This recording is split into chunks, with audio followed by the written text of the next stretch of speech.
ኢትዮጵያ የማይናወጥ ብሔራዊ ጥቅም አላት። ዓለም ዛሬ ይስማ።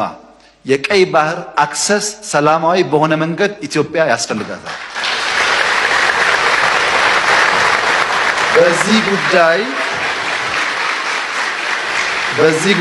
አመሰግናለሁ። በዚህ ጉዳይ ሻይ የምናደርግ የምንደብቅ ይመስለው ካለ ተሳስተዋል። በጦርነት አንፈልግም፣ በኃይል አንፈልግም። በቂ ሪሶርስ ነው።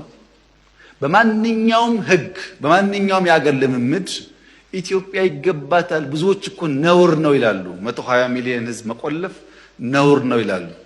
አንዳንድ የተገዙ ኢትዮጵያውያን ባይገባቸውም ወይኛ ወይ ልጆቻችን ያሳኩታል። ጥርጣሬ የለውም። ይሄ እውነት ስለሆነና ራሽ ሎጂካል ነገር ስለሆነ ይሄን አስታኮ ግን ነገ ውጊያ ይነሳል ብሎ የሚያስቡ ሰዎች አንዋጋም። ከማንም ጋር መዋጋት ፍላጎት የለም። ሁለተኛ ጉዳይ ኢትዮጵያን ሊወሩ ይችላሉ አገራት የሚል ስጋት ያለባቸው ሰዎች አልፎ አልፎ ስለሚነሱ ኢትዮጵያን ማንም ሰው ዛሬ በኃይል መውረር አይችልም። ማንም ለመመከት የሚያስችል በቂ አቅም አለን።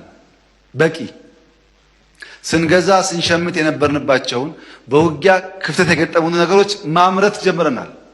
እናመርታለን። ሰው አለን። ጀግኖች ነን። ሰው አነካም። ከነኩን ግን ለማንም አንመለስም። ስጋት የለብንም። በአፄ ምኒልክ ዘመነ መንግስት ብዙም አቅም ባልነበረበት ኢትዮጵያውያን አባቶቻችን አድዋ ላይ ሄደው አሸንፈው ነፃነት ማስከበር ከቻሉ ዛሬማ ያኔ እኮ 5 ሚሊዮን ነው። ዛሬ እኮ 120 ሚሊዮን ነው። የጀግንነት ደግሞ እንዳለ ነው። እና ስጋት አይግባችሁ። ማንም ቢመጣ አሳፍረን እንመልሳለን። ማንንም ግን አነካምኛ